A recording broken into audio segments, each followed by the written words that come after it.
Hello and welcome to another edition of Consider This, where thoughts and conversations come together. I'm Brad McLean, Senior Technology Transfer Officer here at Brock University, and I'll be your host for today's conversation. What we eat can tremendously impact our health and well-being.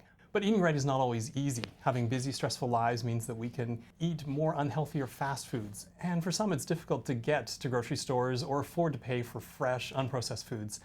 So joining us today are Wendy Ward, Canada Research Chair for Bone and Muscle Development here at Brock University, and Kim Ouellette, a registered dietitian with the Niagara Public Health Department and the Niagara region. Welcome to you both. Wendy, maybe you could tell us about your research and how nutrition impacts the work that you're doing. Sure, I'd love to. My research program has an overall objective where we study how foods or food components, and some of these might be novel food components, can impact bone health. And our work involves sort of three main areas. Two stages of the lifespan, so looking at early life and what a mother eats and how that may impact later bone health of their children. And then also how we can support bone health as we age, because unfortunately we all age and there's no magic pill or magic food for that. The other aspect we look at is how we can use foods and food components to support us if we have a certain disease state, and especially states where there's some inflammation. Great, thanks, Wendy.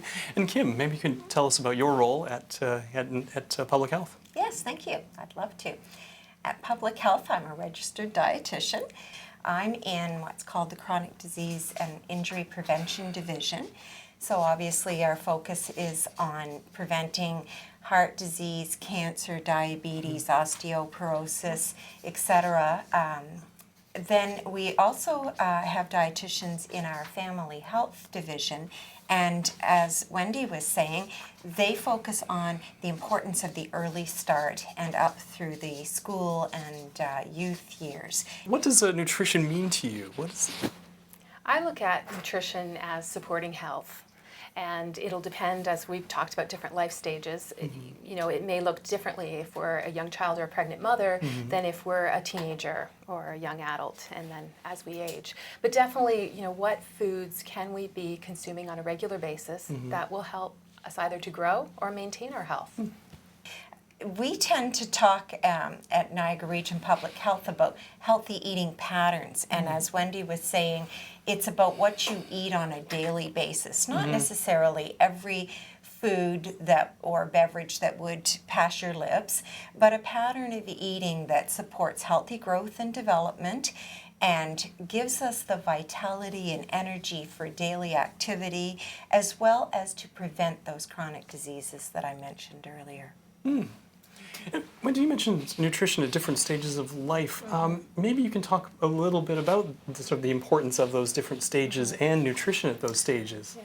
What we're understanding more and more is that can be a phenomenon that occurs called nutritional programming, where foods and food components, either to the mother or to the infant once they're born, may set them on a better trajectory for improved bone health or worse bone health if the nutrition isn't adequate.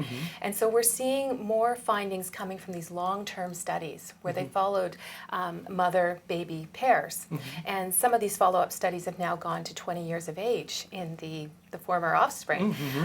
And there are some linkages showing that if vitamin D deficiency is occurring in mothers during pregnancy, that there are long-term implications to the bone health of the infant at 20 years of age. There's a lot of different factors that enter into bone health, obviously, but it's interesting that some of these relationships, even over these long periods of time, are showing up in some of these studies. So there's a lot of interest in looking at more of these population studies and following these cohorts over time. Really, and these are things that are patterns that start really, really young that have impact years and years later. And I think probably one of the themes that will come out of today is that we really need to impact young people and probably young children about getting healthy eating patterns. And I know a lot of Kim's work focuses on that and getting the life skills there, making sure they know how to shop for groceries appropriately and picking the right foods and being wise about the economic choices, because we know food's expensive. And also cooking skills and making sure that they know how to even make a simple meal. And I think the school system can help us, public health can help us, as parents we can help our kids. So there's lots of opportunity there, but I think the younger we can influence nutrition patterns, the better it's going to be for health. The recommendations for healthy eating that we follow in public health need to be evidence-based, grounded in science. So research like Wendy's doing is vitally important. We learn over time. Nutrition is exciting because it's an evolving science, so that's wonderful. But humans have remained the same for a long time. And on Wendy's point about the earliest start possible, the guidance for that starts even before we are a being in reproductive health. So we recommend that women of childbearing age have a healthy diet, including supplementary folic acid. So it starts even before someone has conceived because of the importance of nutrition when we're pregnant, and a lot of the time folks don't even know when they first are. And then going up through that, we recommend that women continue with supplements that have folic acid and iron through the pregnancy and breastfeeding stages. And then getting to the young child stage, that they eat in a very healthy way. But it's more than just about the nutrients that we can put in our body. It's also about the feeding relationship. And there's a really exciting thing that we have at Niagara Region Public Health. If you don't mind, I'm just going to show something. This is really novel for us. This is a storybook that you can read to your child, Ella at the Dinner Table. And it's all about how to respect and develop the feeding relationship. So healthy growth and development includes children getting the opportunity when they're breastfeeding, when they're early forming their habits around eating solids foods, of deciding which foods and how much they want to eat. The parent's responsibility is the what, the when, and the there. And this is a really enjoyable program. Trust Me, Trust My Tummy, as well as the storybook. And we have that on our website, or you can call our parent talk line to obtain the books. Okay, yeah, I'm familiar with this book. It came home with my son from kindergarten. Wonderful. Yeah, it was great. Oh, Yeah. that's awesome. Yeah, absolutely. So yes, it's had an immediate impact. And of course you can change the name. It doesn't have to be Ella. Well, it works either way. Just terrific. So you talk about healthy eating. So what does that look like tangibly? So how do we know when we're eating healthfully? That's a really good question. The nutrients that make that up are, of course, very important. And as I said, we need scientific evidence, such as Wendy's research on that. But people don't eat nutrients unless they're taking supplements, which are important at certain stages, as I mentioned. They eat food. And so that's healthy eating patterns. And the main standard that we use in Canada is called Canada's Food Guide, Eating Well with Canada's Food Guide. Many people will be familiar with its rainbow format and the 4 food groups, most prominent of which is vegetables and fruit. There is actually a new depiction of it now using a plate, and this depiction here of that shows how people can fill their plate, half of it with vegetables and fruit, and then complement that with grain products, at least half of which are encouraged to be whole grain, and then have also some meat or alternatives, things like legumes, eggs, nuts and seeds, and complement that with a glass of low-fat milk. Right, thank you. We talked about nutrients and the importance of getting nutrients. Wendy, what are some of the nutrients that you're seeing have a real effect and some of these long-term effects Well, that I you're think, and talking not about? just in my research, but in the research community, there's a lot of interest in the components that are in fruits and vegetables. So my ears perked up when I heard fruits and vegetables. I thought, perfect. And those are the flavonoids and the polyphenols. And Where would we find some of the flavonoids and polyphenols? they're what give plants a lot of their colors. Okay. And so, your berries. So, blueberries, raspberries, blackberries. Tea is a good source of flavonoids. There's a lot of different fruits and vegetables that have really rich sources of flavonoids. And what's neat about being in Niagara is so many of them are grown right here. We just have to make them more accessible, and I know that's things the Niagara community is working on, so that everybody can share in all the wonderful things that we can grow here. And not only are the flavonoids being thought to be good for bone health, but probably also for cardiovascular health. There's been a lot of research and a lot of ongoing research about maybe cancer prevention. So, you know, getting at that aspect that what's good for one aspect of health is probably good for all aspects of health and global health. So I think your fruits and vegetables, it's good for yeah, bone as well as good. many other And I foods. guess, you know, when we think about how much we should be eating, I think very few of us would ever even meet the requirement or what's recommended for fruits and vegetables, and you probably have good data on that. You know, because we need many servings a day, and generally more of the vegetables as well, and colorful vegetables, and getting that mixture of colors is a good guide to use. Absolutely. Unfortunately, most people are not getting the recommended amount. Our Niagara statistics are that less than 40% would be getting the recommended 5 or more servings a day, eating that. But there are lots of resources here in Niagara to help promote fruit and vegetable consumption.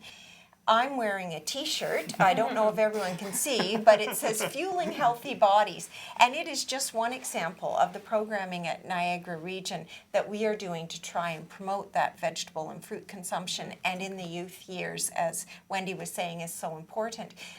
Traditionally, unfortunately, if your child is at a hockey game or something, the snacks and beverages that are available have not always been the most health promoting choices, but we are helping work with the operators so that they can come up with healthier, appealing choices. Another program for youth that really emphasizes vegetables and fruit is called You're the Chef.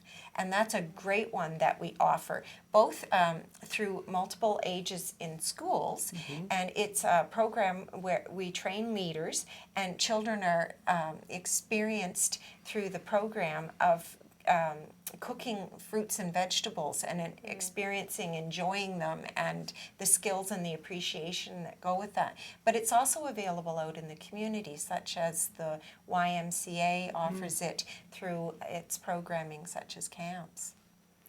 And if I can just say a bit more about fruits and vegetables. Yeah, absolutely. Some of the, a recent study that we just finished was looking at whether people that were undergoing sanative therapy for periodontal disease had better maybe you could outcomes. describe sanative therapy. I What's will, yeah. depending on their fruit and vegetable intake and other food intake. So sanative therapy is used sort of as a last line to prevent people from losing their teeth. Because you want to keep your natural teeth for as long as you can. We know that helps us to eat fruits and vegetables and foods that don't need to be cooked as much, and that people with more natural teeth are generally have better health status and more varied diets. So sanative therapy is used to clean around the gum line, remove the plaque, and to attenuate some of the inflammation that's causing the gum tissue to disappear and causes the tooth to not be supported as well as it should be. And so it's essentially like a deep cleaning that's done, usually with quite a bit of freezing, because it can hurt a little bit.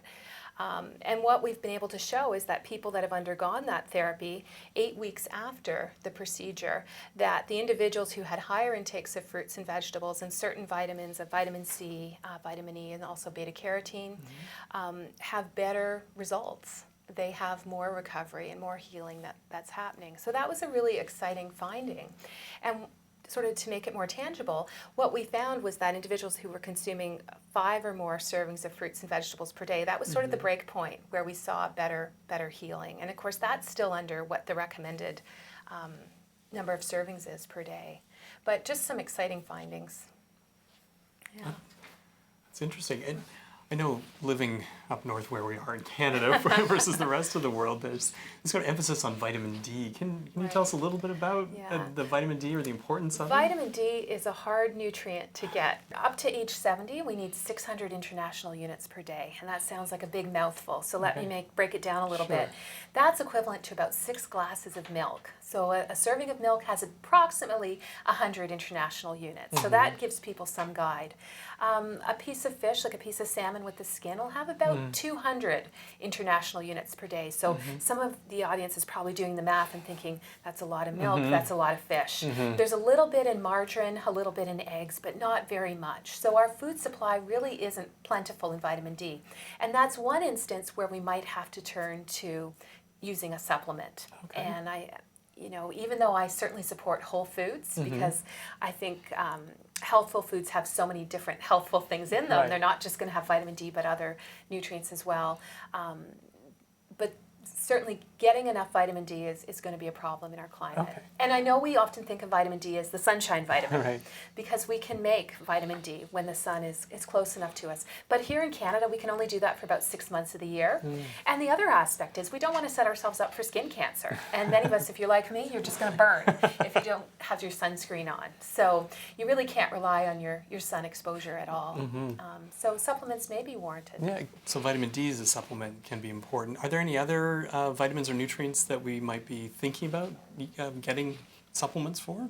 Yes. To enhance our nutrition? Particularly wanting folks to get their nutrition from food. Okay. As Wendy was saying, there are even non-nutrient but health-promoting components in foods. The phytochemicals and antioxidants. So we always recommend getting nutrition as much as possible from food. But there are cases where supplementation is indicated, and as we said, Canada's Food Guide talks about a vitamin D supplement over 50. I mentioned, I think earlier, that when you're in your conception ages, your reproductive ages, folic acid is recommended, also iron for pregnant women. And depending on the circumstance, there may be some other needs. It's best when someone is unsure if the way they're eating is meeting their nutrition needs, and if they have conditions or diseases where they may have additional nutritional needs, that they see their doctor, and in many cases ask that they be referred to a dietitian who can do individual assessment and counseling so that their individual needs can be met. An interesting thing that comes up in the research when you look at it is often as researchers we want to study nutrients and we don't want to study the food. The food's complicated, there's so much stuff in it. But what we're learning more and more is that we need to study the food, maybe rather than just the nutrient. And one example is in that study that I mentioned about the periodontal disease, that when we look at the relationship of the whole food sources, say of vitamin C or vitamin E, versus looking at, when we look at the contribution of food plus supplements that people may be taking, that the relationship becomes cloudier when you add in the supplement. And that's pointing to the fact that probably other components in the food are contributing as well. So we found that a fascinating finding.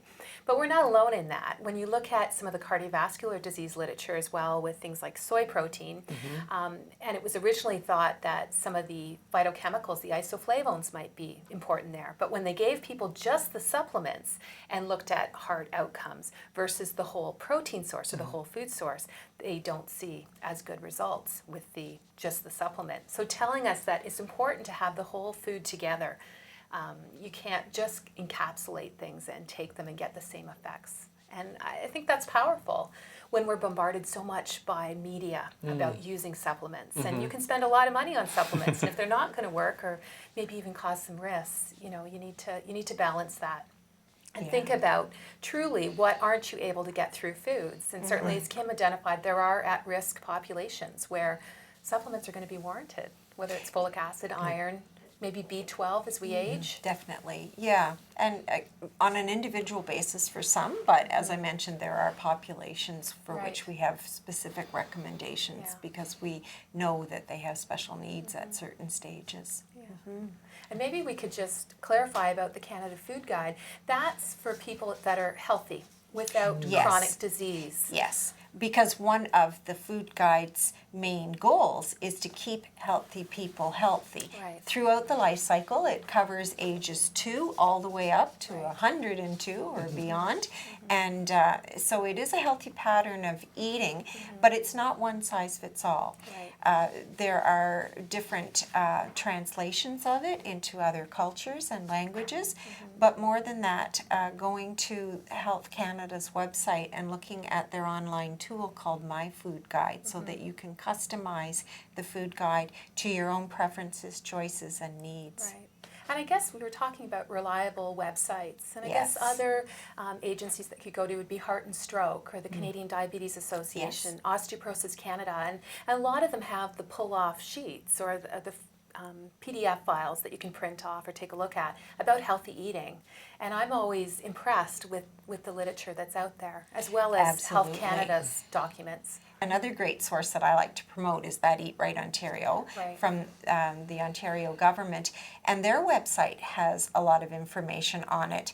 Healthy eating supports healthy growth and development and avoidance of disease and like conditions throughout the life cycle, and that applies across all of those conditions.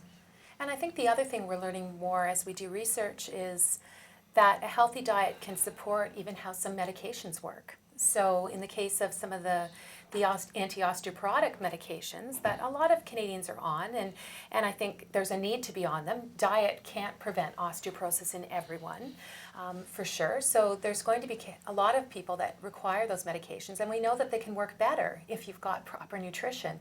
You need the building blocks for your bone, whether it's protein, enough calcium, enough vitamin D, and so on. So the two can work together, and I think that's something important to remember too, that don't feel badly if you're taking medication. There's still a lot you can do with your diet. Absolutely, and perhaps even more important at those stages, given that obviously someone then still has a special need.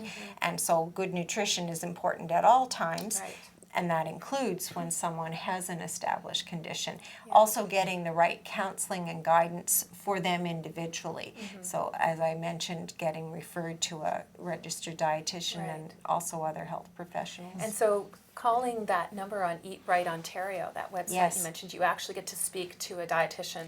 Yes, if they're not available, then they'll call you back, and the options also include emailing them and Okay. going on their website, which has a substantial amount of evidence-based information that you can access and print off and refer to.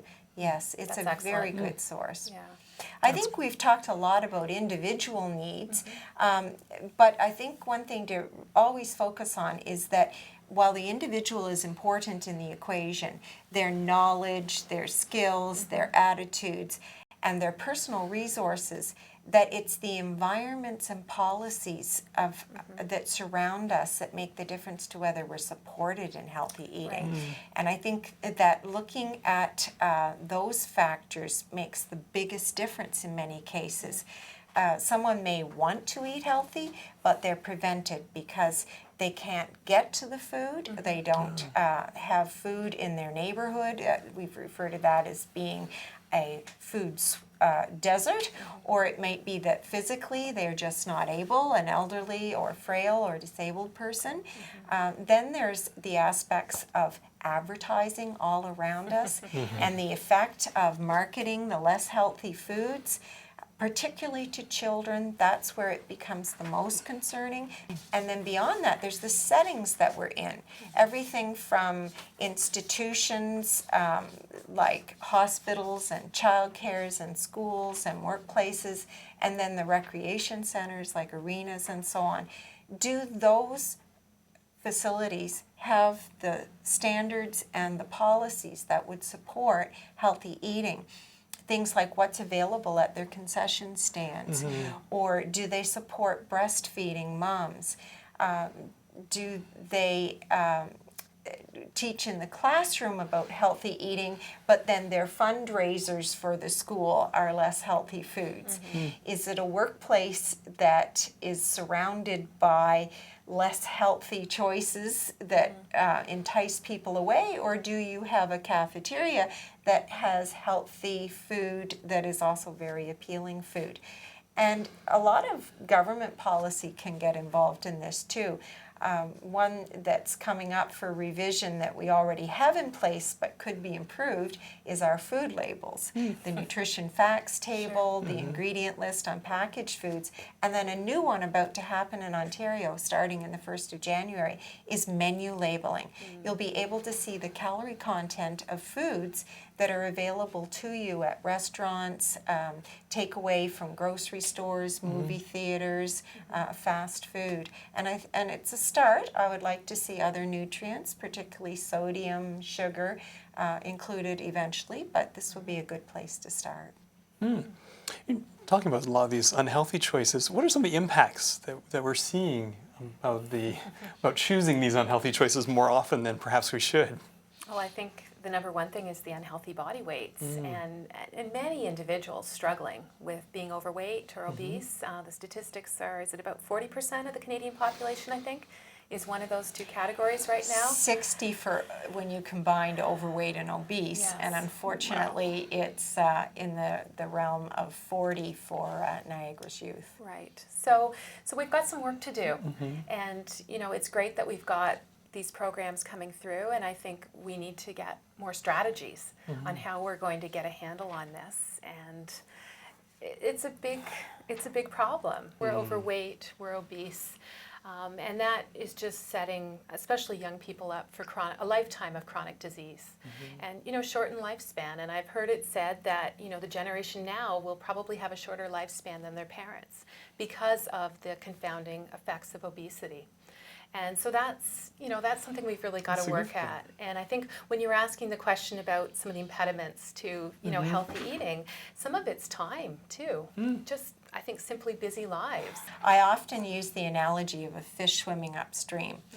It takes a lot of effort, and right now it requires a lot of an individual to be at a healthy weight when we have an environment around us, often termed an obesogenic environment, that is conducive to sitting, not being active, being at a screen, and not eating healthy foods because they're not available to you. It's not what is socially encouraged. The policies and settings and supports aren't there. So on a personal level, how do you make better choices? Like, you're going to the store, and how do you implement these ideas? I think we've really got to take responsibility for the people that we can influence. And in a lot of cases, that'll be our children or our grandchildren.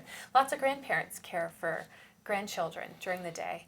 And maybe this can even be incorporated more into the school system or daycare. I think it's great to take kids to a grocery store and teach them that if you shop around the periphery of the grocery store, you tend to make healthier choices. I see you nodding your head because you're going to hit more of the whole foods that we keep emphasizing. And you know, you can eat a lot of fruits and vegetables, and be nowhere near your caloric intake. Whereas if you go to certain other packaged foods, you're going to be at your caloric intake for the day. So I think, you know, basic skills and get kids cooking early. Get them even with the safe knives that they have or graters, and get them helping you.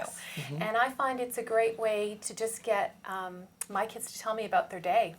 Sit them down at the island, give them a carrot or some beans to chop, and they'll just start chatting away, telling you about their day, and I can tell them about my day.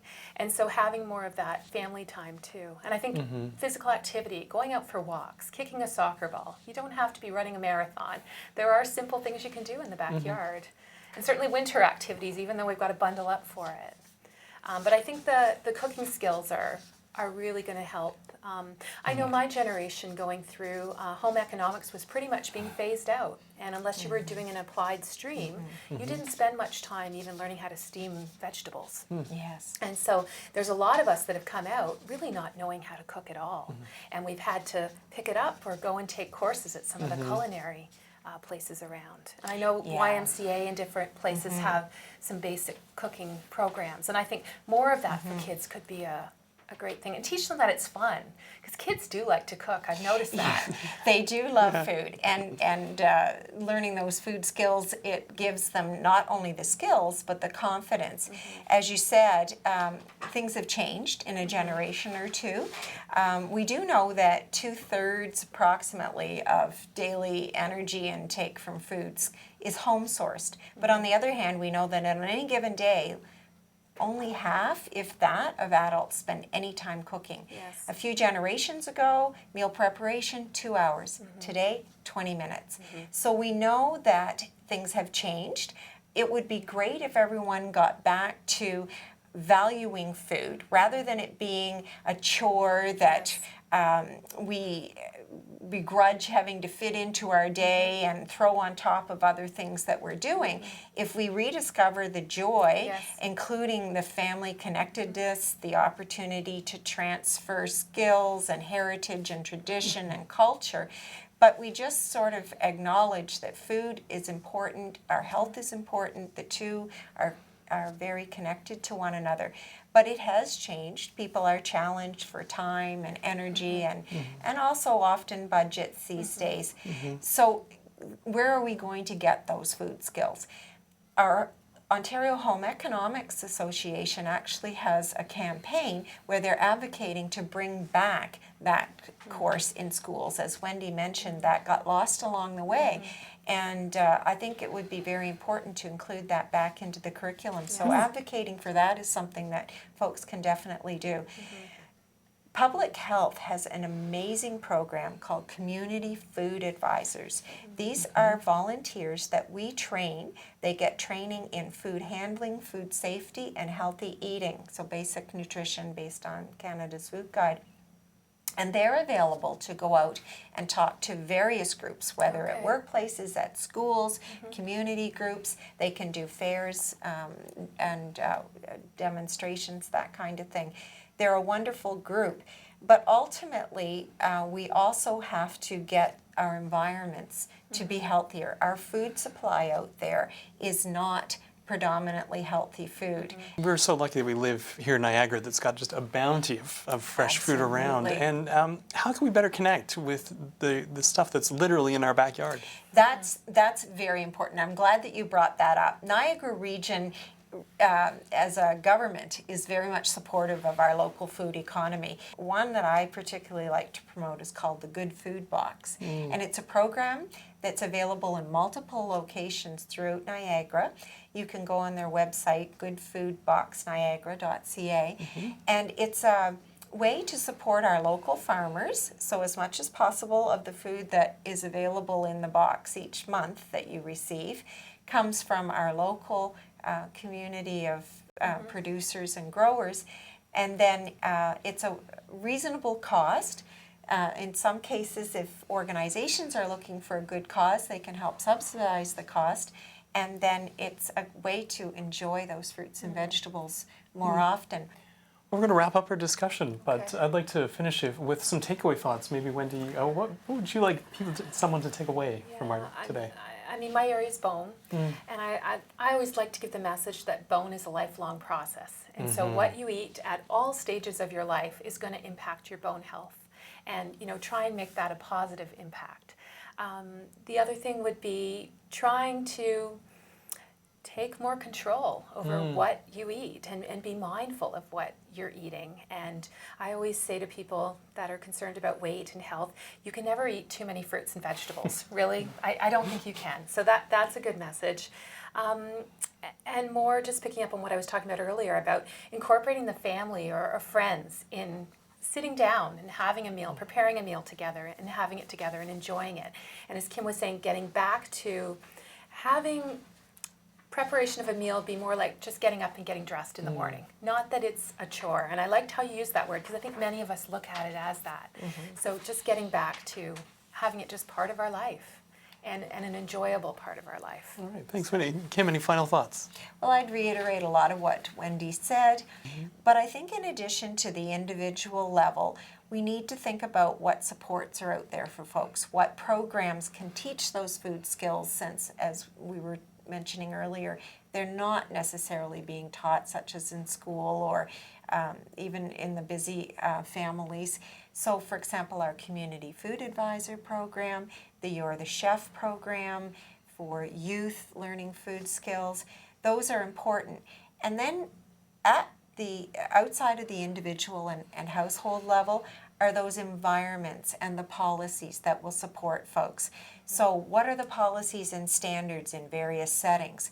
Look around and see what you're seeing at your arena, at your daycare, at your school, at your workplace, and advocate for standards and policies that will make them healthier.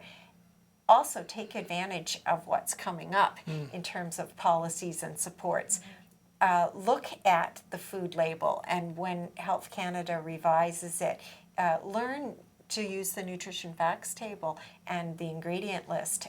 When the menu labeling appears in Ontario, take a note at your restaurant and encourage the operators of your fast food or your cafeteria or whatever venue where you're seeing that to change the foods that they make available in accordance with what you're now seeing in terms of the calorie posting.